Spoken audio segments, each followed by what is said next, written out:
வணக்கம் மக்களே, எல்லோரும் எப்படி இருக்கீங்க? நல்லா இருக்கிறீங்களா? இன்றைக்கி நம்ம வீட்டில் சண்டே ஸ்பெஷல் சூப்பரான காணாங்கருத்த மீன் குழம்பு தான் செய்ய போகிறேன். அது எப்படி செய்யுதுன்னு பார்க்கலாம் வாங்க. வீடியோக்குள்ளே போகிறதுக்கு முன்னாடி நம்ம ஜெயந்தி சதீஷ் சேனலை சப்ஸ்கிரைப் பண்ணாதவங்களாம் சப்ஸ்கிரைப் பண்ணிவிட்டு அந்த ஆல் பட்டனையும் கிளிக் பண்ணுங்கள்.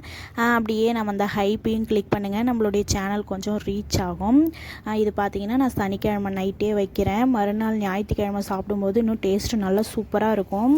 ஏன் நான் சனிக்கிழமை நைட்டு வைக்கிறேன்னா, ஞாயிற்றுக்கிழமை காலையில் நான் வயக்காட்டு வேலைக்கு போயிடுவேன். அதனால் காலையில் எந்திரிச்சு செய்ய முடியாதுன்னு சொல்லிவிட்டு சாதம் மட்டும் செஞ்சிடலான்ட்டு நைட்டே பண்ணுறேன். இப்போ வாங்க நம்ம வீடியோக்குள்ளே போகலாம்.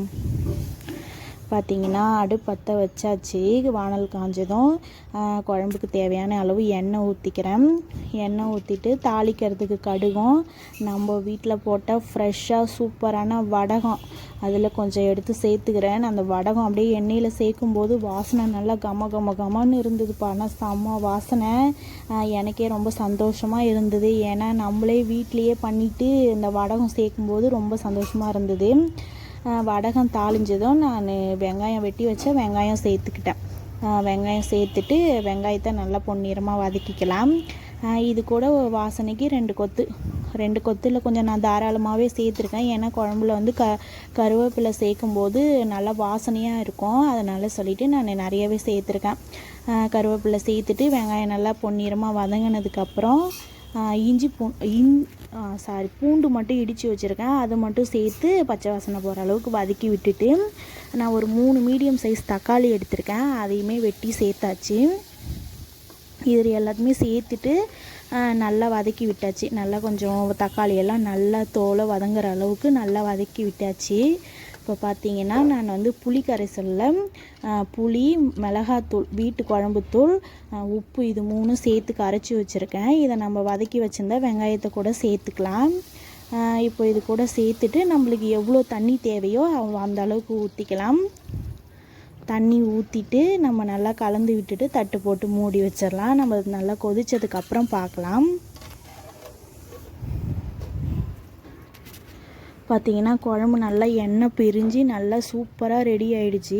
இப்போ நம்ம இதில் நல்லா வாஷ் பண்ணி வச்சுருக்கிற காணாங்கருத்த மீனை சேர்த்துக்கலாம். இது எப்படியும் ஒரு கிலோ மீன் இருக்கும். நல்லா பெரிய சைஸ் மீன் தான். இப்போ இதை வந்து நான் இதில் சேர்த்துக்கிறேன்.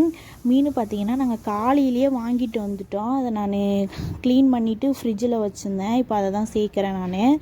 ஏன்னா மறுநாள் எடுத்துகிட்டு போகிறதுக்கு நைட்டு செஞ்சுக்கலான்னு விட்டாச்சு. இப்போ இது ஒரு 5 நிமிஷம் வேகட்டும். அப்படியே மீடியம் ஃப்ளேம்லேயே அப்படியே வச்சுட்டு நெருப்பு தீ அதிகமாக இல்லாமல் கம்மியாக வச்சுட்டு நம்ம வேக வச்சுக்கலாம். இப்போ தட்டு போட்டு மூடிடலாம். பார்த்திங்கன்னா கொஞ்சம் நான் பகலில் தான் ஆரம்பித்தேன். நான் செஞ்சு முடிக்கிறதுங்காட்டியுமே இருட்டாக ஆகிடுச்சு. இப்போ ஒருத்தவங்க தெரிவாங்க பாருங்கள். நாங்கள்லாம் சின்ன வயசில் பார்த்துருக்கோம். நாங்கள் சின்ன வயசில் பார்க்கும்போது சொல்லுவாங்க, இந்த மின்மினி பூச்சி போகும் பாருங்கள், மின்மினி பூச்சி இருக்கிற இடத்துல இது மாதிரி பேய் பிசாசு இருக்குன்னு சொல்லுவாங்க. உண்மையுமே அங்கே இருந்ததா என்னன்னு தெரியல. நானுமே நைட்டு தான் கவனித்தேன். அப்போ அதை பார்க்கும்போது எனக்கே ஒரு சிந்தனை வந்துடுச்சு. பார்த்திங்கன்னா குழம்புமே சூப்பராக ரெடி ஆகிடுச்சு பாருங்கள். மீனெல்லாம் சூப்பராக நல்லா வெந்து வந்துடுச்சு பாருங்கள். உங்களுக்கே பார்த்தாவே தெரியும்.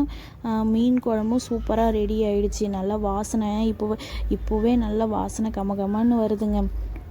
இப்போ நைட்டு சாப்பிட்றத விட மறுநாள் காலையில் வச்சு சாப்பிடும்போது இன்னும் நல்லா சூப்பராகவே இருக்கும். நல்லா டேஸ்ட்டாக இருக்கும். நாங்கள்லாம் கிராமத்து சைடெல்லாம் மீன் குழம்பெல்லாம் நைட்டே வச்சுருவோங்க. ஏன்னா மறுநாள் காலையில் எல்லாருமே வேலைக்கு போவாங்களா, அதனால் காலையில் சூடாக சாதம் மட்டும் வடிச்சுப்போம். சோறு மட்டும் ஆக்கிட்டு குழம்பெல்லாம் நைட்டே வச்சுருவோம். காலையில் எழுந்திரிச்சோன்னா வீட்டு வேலையெல்லாம் முடிச்சுட்டு நாங்கள் சோறு டப்பாவில் போட்டு எடுத்துக்கிட்டு கிளம்பிடுவோங்க. அவ்வளோதாங்க. குழம்புலாம் வச்சாச்சு. பார்த்திங்கன்னா இது மறுநாள் காலையிலேங்க நாங்கள் வேலைக்கு போகும்போது எடுத்தது. நான் போகும் வழியில் எடுத்தது. நாங்கள் போகும் வழியெல்லாம் வெறும் முந்திரி வாழைத்தோப்பு, முந்திரி தோப்பு இது தான் இருக்கும். இப்போ வந்து முந்திரி வந்து சீசன் ஆகிடுச்சி. எல்லாமே நிறைய பூ வச்சுருக்குது. அவ்வளோதாங்க. நாங்களும் இறங்குற இடம் வந்துடுச்சா. இதோட நானும் வீடியோவை முடிச்சுக்கிறேன்.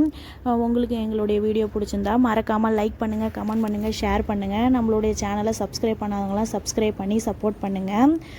நம்ம நெக்ஸ்ட் வீடியோவில் பார்க்கலாம். அப்படியே அந்த ஹைப்பையும் கிளிக் பண்ணுங்கள். நம்ம சேனல் இன்னும் கொஞ்சம் ரீச் ஆகும். இவ்வளோதாங்க வீடியோ. நம்ம நெக்ஸ்ட் வீடியோவில் பார்க்கலாம். பாய்.